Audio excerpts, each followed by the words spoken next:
Hello everybody, and welcome to the next module of your training, which is all about children's emotional and social development. We'll start off thinking about children's emotional development.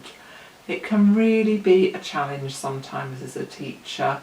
We get confronted with situations where a child's crying, they feel really upset. I think sometimes we can feel angry and frustrated because of that. We sometimes can feel really helpless, not knowing how to support a child who seems to be crying and everything we try to do it doesn't stop. So what we're going to do is just look at some different ways that we can support children when they're feeling upset, and look a little bit about what's going on in children's brains around their emotions, and really think about the best way that we can support children with their feelings so that they grow up to be emotionally healthy people. So let's look at some different choices of responses that adults can make when children are feeling upset and are experiencing strong emotions. And so how I'm going to do this is I'm going to act out some scenarios with some dolls. This is the child and the adult. And what I'd like you to do is think about it particularly from the perspective of the child.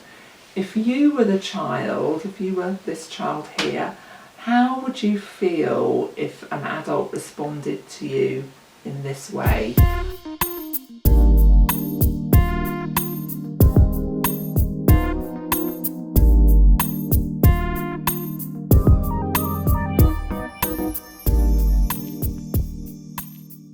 So here's Mariam, and she's playing with her favourite stick.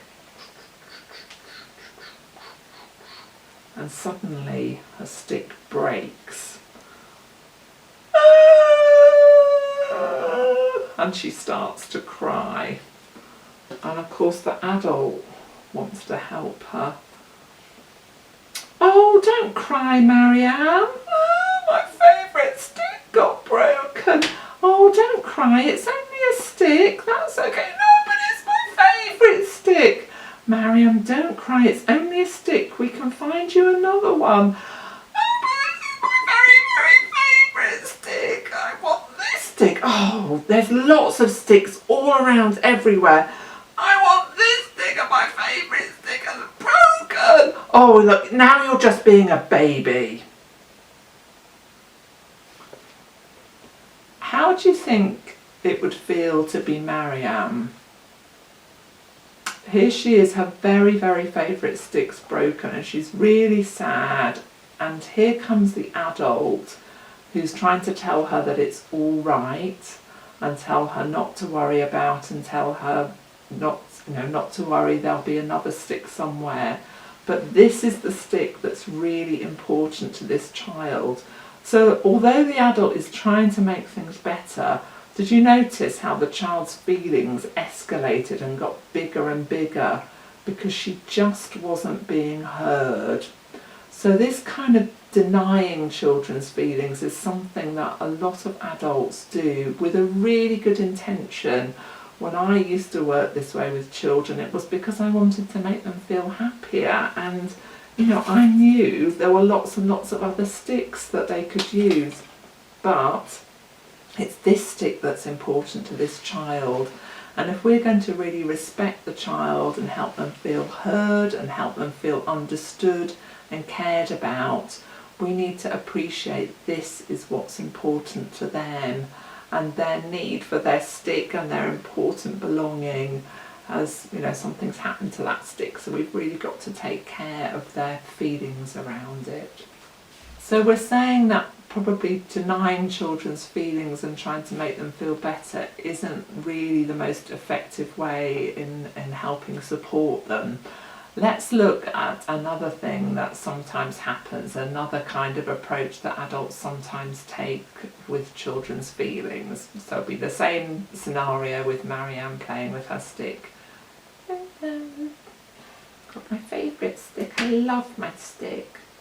Oh no, it broke! Oh, Oh, stop crying, Marianne. Stop crying now. Oh, stop it. Stop crying. Oh, look, it's only a stick. Just stop crying. Oh, stop it. Stop crying. Sometimes adults get really frustrated when children are feeling strong feelings and they tell them to stop. They tell them to stop crying. They become angry. And so what happens then, do you think, for the child?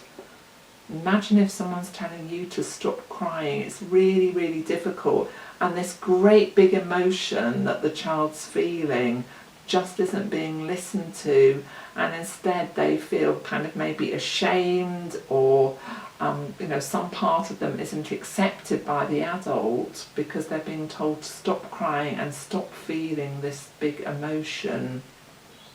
It's really worth thinking about, what would happen day in, day out if the child often had this response from adults in their lives, with adults getting angry with them for expressing their emotions.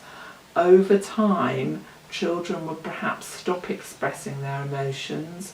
They might even stop feeling their feelings, and they might stop trusting their emotions.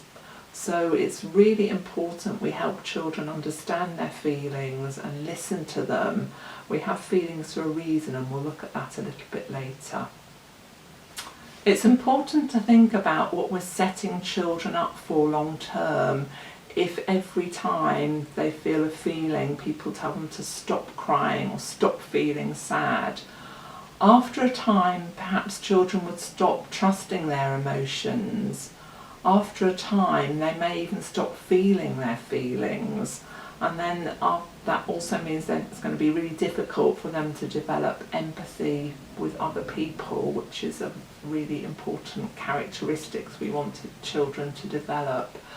So to be cross and angry with a child for feeling feelings isn't helpful for them, even though sometimes we can feel really frustrated by this big emotion they're feeling, particularly towards something that we don't feel is very important before. This is all about taking care of the child's heart and really understanding what's going on for the child, putting yourself into their shoes and imagining and trying to understand what's going on for them with their emotions.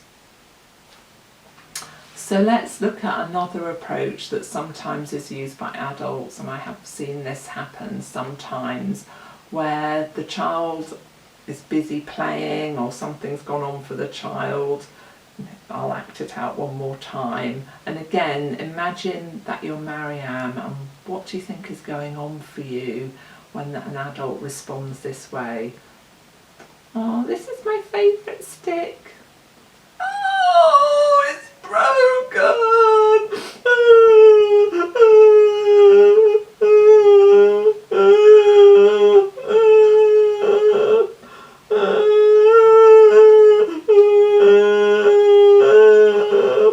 Oh, Marianne, just go and sit over there, and you can come and play again when you've stopped crying.